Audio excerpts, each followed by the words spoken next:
আসসালামু কি আলাইকুম করতেছে? ওয়ালাইকুম আসসালাম। ভালো আছেন? আলহামদুলিল্লাহ স্যার, আপনি কেমন আছেন? আছি আলহামদুলিল্লাহ। অনেক কষ্ট আসছি হলো আসছি পাবনা ঈশ্বর দিতে। হ্যাঁ, ওবায়দুল্লাহ ভাইয়ের খামারে। এটা উনি সপ্তম ব্যাচের একজন শিক্ষার্থী আমার অনলাইন ক্লাসের, আর ষষ্ঠ ব্যাচের একজন শিক্ষার্থী বা প্রশিক্ষণার্থী যাই বলেন। ওনার খামার করার একটা পরিকল্পনা, সেই পরিকল্পনা মাফিক উনি আগাতে পারছেন কিনা, টোটাল একটা আউটলাইন পাওয়ার জন্য আসা। তো এখানে আমি আসছি হলো ঈশ্বর দিতে, এটাকে বলে মেসাস লতিফ এন্ড সন্স এবং লতিফাজি খোলা। আচ্ছা, এটা আমরা জানি। তো আপনি যদি আপনার পরিচয়টা একটু দেন। আমার নাম মোহাম্মদ ওবায়দুল আলম, আমার বাবা মরহুম আব্দুল লতিফ। তিনি 3 বছর আগে পাস করেছেন, পাস মানে চলে গেছেন। এখন আমার 3 ভাই আছি এখানে, 2 ভাই থাকি এখানে, আমি সবার ছোট। আচ্ছা, মানে আপনারা সবাই মিলে কি কনজুগালি খামার করতেছেন নাকি আপনি এটা কনজুগালি করতে যাচ্ছেন? ওকে, তারা ফ্যামিলিয়াল একটা বেনিফিশিয়াল খামার করার জন্য তারা চিন্তা ভাবনা করছেন। যদিও এটা এক সময় রাইস মিল ছিল, রাইস মিল তো তাই এখন অটো রাইস মিলে রূপান্তরিত হওয়ার কারণে তাদের এটা ইউজলেস হিসেবে পড়ে আছে আর কি। যার কারণে এইটাকে ওনারা ডেইরি খামার অথবা গোট ফার্মিং এই জাতীয় জিনিসগুলোতে, আবার ডাক ফার্মিং, এগুলোকে ইউটিলাইজ করা যায় কিনা সেইভাবে একটা প্ল্যানিং করছেন। তো সেই প্ল্যানিংয়ে আমি একটু সংযুক্ত হতে চাই, দেখবো খামারটা পুরোটাই কি অবস্থা হলো। থাকেন না হলে আমার নিজের একটু অসহায় মনে হয়। এটা একটু পুরোটা দেখলাম, দেখে সাজেশন দিব এবং সেই অনুযায়ী উনি ভবিষ্যতে আগায় যাচ্ছে কিনা, হ্যাঁ, এই জিনিসগুলো আমরা টাইম টু টাইম আপনাদেরকে দেখাবো। আমরা আপাতত মনে করছি যে এখানে যে সাজেশনগুলো দেওয়া হবে সেই অনুযায়ী হয়তো 6 মাস পরে ডেভেলপমেন্ট হলো। ওনারা টাকা ইনভেস্ট করার মতো ওনার যথেষ্ট ক্যাপাসিটি আছে, বাট আমি এটা বিলিভ করি না যে টাকা থাকলেই যে খামার বেনিফিটেড হবে, খামারি সে লাভজনক খামারি হিসেবে পরিগণিত হবে, এটা নয়। তো সবগুলো সাইট আমি পার্ট বাই পার্ট আমি দেখে সেই অনুযায়ী ওনার একটা সাজেশন দেওয়ার চেষ্টা করব। তো চলেন আমরা ঘুরে দেখাই খামারটা।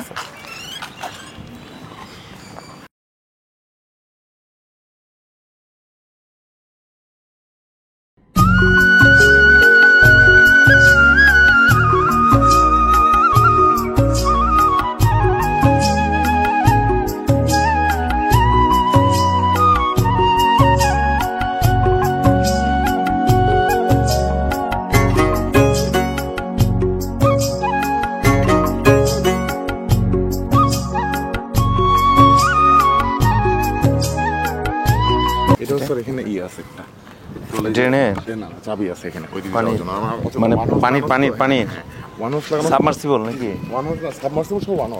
মানে পানি প্রেসার অটোমেটিক, হাই ফোর্স। এটা কি করছেন? গাছ কি গাছ? নষ্ট হয়ে গেছে রামবুটানটা। রামবুটান, এই তো রামবুটান, ঠিক আছে, যেটা কিনতে পাওয়া যায়। আচ্ছা, এইটা হলো তাদের এটা হলো আগের বাবার গোডাউন ছিল। এখন এই জায়গাটা কিভাবে ইউজ করতে পারে সে? আমার ওইদিকে ওয়াল করা আছে 22 ফিট। 22 ফিট তো হবে না, 11 ফিট, 13 ফিট মতো হবে। পূর্ব পশ্চিম লম্বা। হ্যাঁ, পূর্ব পশ্চিম তো দেখুন লম্বা হচ্ছে পূর্ব পশ্চিম। ওইদিকে একটা আছে, সবুজ লাইট দিও। এটাও সেম। ওইদিকে কলোনি আছে, দেখলে কি থাকে এখন? কিছুই নাই, কিছুই থাকে না, এমনি আপাতত খড় রাখছে একটু, খড় রাখছে। এখন এই জায়গাটায় স্টোর রুম হিসেবে আমি মনে করি যে ঠিক আছে, বাট এগুলোতে কি স্ট্রাকচার করে টাকা নষ্ট করার কোনো মানে আছে কিনা? আমার যেটা মনে হয় যদি স্ট্রাকচার ব্রেকডাউন করে দিয়েছে, যে এটা পুরোটা ভেঙে দিয়ে, ভিতরে আসুন স্যার, ভিতরে আসুন, এটা পুরোটা ভেঙে দিয়ে, আমি তো দেখছি পুরাতন জিনিসে খরচ বেশি, পুরাতন জিনিসে খরচ হয়। এটা যদি পুরোটা ভেঙে দেয়, শুধু এটা পুরো ভেঙে দেবো, পিলার রেখে দিতে পারবো স্যার, ভেঙে দিল। কিন্তু এই সাইডটা হচ্ছে মেইন প্রবলেম। আমি লিন্টার করতে পারবো, লিন্টার করতে পারবো, আমি হাই লিন্টার করতে পারবো, ডাউন লিন্টার করতে পারবো, আমি উপর থেকে ভেঙে দিতে পারবো। মানে এখানে হয়তো জানলার মতো উপর থেকে হয়তো আপনার 2 ফিট নামাইতে পারবো, একদম উপর থেকে ডিরেক্ট 2 ফিট নামাইতে পারবো এইভাবে, টিনের নিচ দিয়ে, একদম টিনের নিচ দিয়ে, পিওর ভেন্টিলেশন সিস্টেম যেটাকে বলে। এখানে পরে নেমে যাচ্ছে, আবার নিচে নামাইতে পারবো স্যার। একটুখানি একটা প্রবলেম হলো, আমার কাছে যেটা মনে হয় সেটা হলো 3 ফুট। এই যে ওয়াইডটা, একটা শেডের লেন্থ এবং ওয়াইডের মধ্যে একটা সামঞ্জস্যপূর্ণ থাকতে হয়, তো সেটা কিন্তু এটাতে থাকবে না। এইটাতে বাতাস ঢুকাতে এখানে তো প্রায় আমার মনে হয় 40 ফিটের মতো আছে ওয়াইড প্রায় 40 ফিটের মতো। মাঝখানে আউট করতে হবে, মাঝখানে জায়গা বড় দিয়ে মাঝখানে বড় দিয়ে দুই পাশে দুই পাশে, জি স্যার, মধ্যে দিয়ে, একদম মধ্যে দিয়ে এগুলো খুলে দিতে হবে, ওপেন করে দিতে হবে। হ্যাঁ, ওপেন করে দেবো বস। করলে আপনার আমি এদিকে ফুল ওপেন করতে না পারলে ওইদিকে আমার তো বিহাইন্ড সাইড স্যার, আমার ওইদিকে কোনো সেফটি নাই। আমার ওয়াল আছে, আমি উপরে দিয়ে আমি কেটে দিতে ফাইনাল পারবো, এন্ডিং ওয়াল কেটে দিতে পারবো। আমার ওইদিকে একটা এক্সট্রা ওয়াল আছে, একটা ও ওইদিকে একটা এক্সট্রা ওয়াল আছে, তাহলে তো হয়ে গেল। নিচেও কাটতে পারবো, উপরেও কাটতে পারবো। আমি নিচেও এক ফিট কেটে কাটতে পারবো, ভেন্টিলেশনের জন্য, উপরেও বাতাস ঢোকানোর জন্য আমি এখানে হাইট আছে কত? এটা 17? স্যার তার বেশি স্যার, গোডাউন তো স্যার। এটা এটা এইটা তো স্যার 17-র বেশি স্যার, মোস্ট প্রবাবলি স্যার। না 17 নাই, 17 নাই। 17 নাই, এটা আছে। আচ্ছা চাচা, এটা পিলার কত আছে হাইটে? 14 আছে। এই পিলারগুলো হাইটে কত আছে? এই মেন পিলারগুলো সামনে 14 আছে। 14 লম্বা কত আছে? 14 আছে, 14 ফিট। 14 না 13 হবে, 13 বা 14 এর মধ্যেই হবে। 13 বা 14 স্যার। তো 13-14 এটা হলো ঠিক আছে। এই রুফটপ ঠিক আছে, শেডের মাপ হিসেবে এটা ঠিক আছে। তো এইটা অদূর ভবিষ্যতে, জি স্যার, অদূর ভবিষ্যতে আপনার অ্যানিমেল যখন বাড়বে তখন আপনি এটা রিস্ট্রাকচারে যেতে পারেন, ঠিক আছে। কিন্তু এই রিকনস্ট্রাকশনে কিন্তু খরচ বেশি, রিকনস্ট্রাকশনে প্রত্যেকটার ক্ষেত্রে খরচ বেশি। আপনার যদি অ্যানিমেলের সংখ্যা বাড়ে এবং আপনি বেনিফিটেড অবস্থায় থাকেন, বেনিফিট করছেন, 3 বছর বেনিফিটে থাকার পরে তখন আপনি এদিকে ইনভেস্টমেন্টে যাবেন অদূর ভবিষ্যতে। যেহেতু আপনি এখন যদি এটা খুলতে যান, খুলতে গেলেও একটা অনেক কস্টিং খরচের ব্যাপার আছে। তো যেটা আছে থাক, এবং এইটাকে নিয়ে পরবর্তীতে ভাবার একটা সুযোগ থাকবে। কিন্তু এই জায়গায় আপনি যদি এখনই হাত দেন তাহলে পিছিয়ে যাবেন, অনেক কিছু আগাতে পারবেন না। কারণ আপনার অ্যানিমেলের সংখ্যা আগে বাড়াতে হবে। অ্যানিমেল এখন আছে কম, অ্যানিমেলটাকে আগে একটা অপটিমাম পর্যায়ে নিয়ে আসেন, তারপরে আপনি এই ঘরগুলো নিয়ে ভাববেন। এখন যদি এই ঘর নিয়ে ভাবেন এগুলো নিয়ে স্যার, তাহলে আপনার পাগল হওয়া ছাড়া কোনো পাগল হওয়ার কথা না স্যার। অনেক অ্যানিমেল লাগে এত অ্যানিমেল। আপাতত এগুলা আপনি মাচার মতো করে এখানে স্টোর করতে পারেন। খাবারগুলো খড় স্টোর করলেন, এই পাশে মাচা করে এখানে আপনি দানাদারগুলো স্টোর করলেন, এই বস্তা করে করে পাইলিং করে করে রাখলেন। সেক্ষেত্রেও আপনি দেখতে হবে যে টিনগুলো যেটাতে ভালো আছে। না স্যার, এটার জন্য সমস্যা, আমি এখানে স্টোর করতেছি না, এই জন্য স্যার এখানে পোয়ালটাই করতেছি খালি স্যার। আর বাইরে ইট দিয়ে বেড করে নিছি। আর গরু তোলার জন্য আপনি দেখালাম তো ওই জায়গাটা স্যার স্বল্প পর্যায়ে আপাতত তুলে শেড করার টাকা। এই ক্ষেত্রে এই পাশেও তাই, এখানে তো আবার সেই মেগা স্ট্রাকচার। জি স্যার, এগুলা ভাঙা একটু মুশকিল আছে। এগুলো ভাঙা খুব টাফ।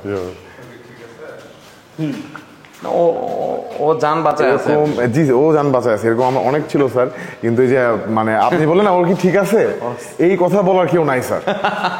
মানে খরচ হচ্ছে, হ্যাঁ ও কি ঠিক আছে আমি দিব, আমি সবই দেখবো, কিন্তু ও দেখবে না খুঁজে যে কোনটা ঠিক আছে আর কোনটা ঠিক নাই। আমি সবগুলোই ভ্যাকসিন করলাম, ইচ্ছা করে একটাই করলাম না। আমি এই জায়গাটা উনি আপাতত এই জায়গাটা এখানে গরু উঠাতে চাচ্ছে, যেহেতু উনি আপাতত 5টা গরু নিয়ে শুরু করতে চাচ্ছে। তো এই জায়গাটা আমার মতে মনে হয় যে মোটামুটি আছে, করা যাবে। এই জায়গাটা এদিক তো নিচুই আছে, তাহলে এদিকে করতে পারবো। এই পাশে মুখ মিলে গেছে। তো এইটাতে সামান্য হালকা একটু চিপিং করে খাবারটার ক্ষেত্রে দিতে হবে। হ্যাঁ, ভিতরে যা আমি যেটা বলতেছিলাম সেটা হলো ড্রাম কেটে আপাতত করবে। এখানে মানে পার্মানেন্ট স্ট্রাকচার করার কোনো দরকার না। উনি অ্যানিমেলটাকে বাড়াক, আপাতত পার্মানেন্ট স্ট্রাকচারে না গিয়ে ওই এখানে 1 ফিট বিট দিবে। একটু ভালো করে আপনি শুনেন, এখানে 1 ফিট বা 1 ফিট বিট দিয়ে আপনি এই জায়গায় শুধুমাত্র ঘাস এবং খড় খাওয়ানোর জন্য আপনি এই জায়গাটা ব্যবহার করতে পারেন। মানে যদি স্যার যে লিংকের পর্যন্ত আছে আমি তো আরো উদ্ধার করি ঢালাই করে এই পর্যন্ত শেয়ার করব। হ্যাঁ এই পর্যন্ত তো আমার থাকবে। এই পর্যন্ত আমি জাস্ট একটা পিলার করে নেব, এবং তো যে এখানে আমি পোয়ালটা দিব, এরা পোয়াল দিয়ে দিব খালি। হ্যাঁ, এটা কত 30 ইঞ্চি? 30 ইঞ্চি। 30 ইঞ্চি দিয়ে আপনি এটা আপনি পানি দেওয়ার জন্য, আমি বলি এখানে পানি দেওয়ার জন্য কোনো করবেন না, মাঝখানে কোনো ব্যারিয়ার দিবেন না। আপনি শুধুমাত্র এখানে ড্রাম বসানোর জন্য, পানি দেওয়ার জন্য এরকম করতে পারেন। পানি বসার জন্য কোনো কিছু না দিয়ে ওই ড্রামে যখন পানি দেওয়ার দরকার তখন ড্রামের মধ্যে পানি দিবেন, ওইটাই হবে। অথবা যদি পানির বক্স করে বা পুরোটাই আপনি পানি ছেড়ে দিলেন, সেটা হলো কি আমরা কি করি, একেবারে টানা সারাদিন ঘাস খড় সামনে দিয়ে রাখি। মানে গরুর খেতে কিন্তু এত সময় লাগে না, ভোরাসিয়া চিটিং করে গরু। তা আমরা যদি 2 ঘন্টার জন্য সকালে দিলাম সময়, সে পুরোটা ভোরাসিয়া সিটিং করলো, তারপরে পানি এই পুরো ড্রেন জুড়ে দিয়ে রেখে দিলাম, সেদিন পানি খাবে। ঠিক বিকালবেলা আমি আবার পানি ছেড়ে দিয়ে আমি ওই খাবার দিলাম, খাবার শেষ, তারপর আবার পানি দিয়ে রেখে দিলাম। খড়টা খড় ওই একসঙ্গেই তো, আপনি তখন টিএমআর করে খাওয়াবেন, সব কিছু মিক্স করে খাওয়াবেন, আপনি তো আলাদা আলাদা ভাবে খাওয়াবেন না। সারাদিনে এটা তো বদ অভ্যাস, এটা দরকার নেই। আমি তো চারিপট্টি করে খাবার দিয়ে রাখি, মানে না খড় দিয়ে রাখি।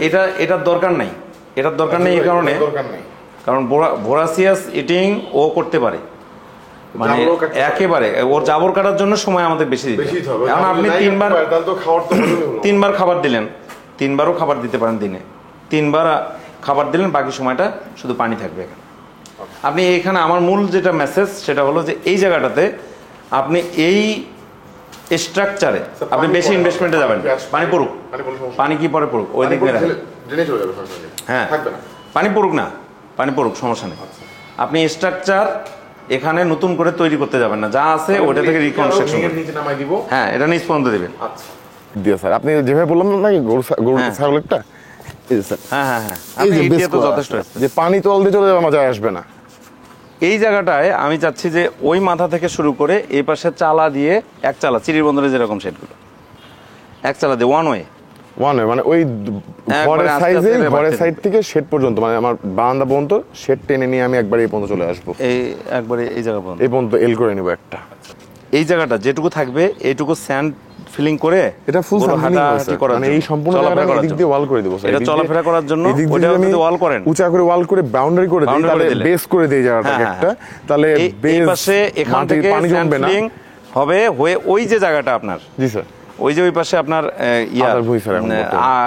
আদার যে জায়গাটা, এটা পুরোটাই হলো গরু চড়ে বেড়াবে স্যার। সাইজে স্যার নেই হয়ে যাবে না? হ্যাঁ সাই তো সাই আছে কি, সাই ডাবতে কয় বছর লাগবে? 1 বছর লাগবে। ওরা ওদেরকে যত খুঁজবে তত দেবে, কারণ আপনি ফ্রি থাকবে, হ্যাঁ ফ্রি থাকবে, বাট আমি ভাবছিলাম যে দেবে, উঠতে হবে না, উঠতে পারবে না, ওরা ওই যত চলাফেরা করবে তত ওটা ডেবে যাবে। ওকে হ্যাঁ দেবে যাবে, এবং আমি আরো জায়গা পাবো, জায়গা দুর্মুষ হয়ে যাবে, দুর্মুষ আর কি, ওদের দিয়ে দুর্মুষ করাতে হবে। বাউন্ডারি দিয়ে গরু থাকবে, আর এর সাইডে যেটুকু বাড়তি থাকলো এটা দিয়ে ওরা হাঁটাহাঁটি চলাফেরা করবে উন্মুক্ত। আর এই মাঝখানে যেটা আছে, মাঝখান নিয়ে ভবিষ্যতে চিন্তা করার জন্য আপনার অনেক সেকেন্ড স্টেপ, ঠিক আছে।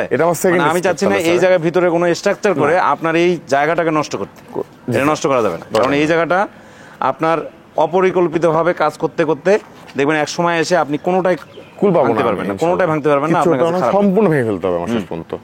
যার কারণে যা আছে এটা আমার সেই জায়গা থেকে আপনি তারপরেও যদি ওই বাউন্ডারি দিয়ে, এই বাউন্ডারি দিয়ে এখানে 200 গরু রাখতে পারবেন।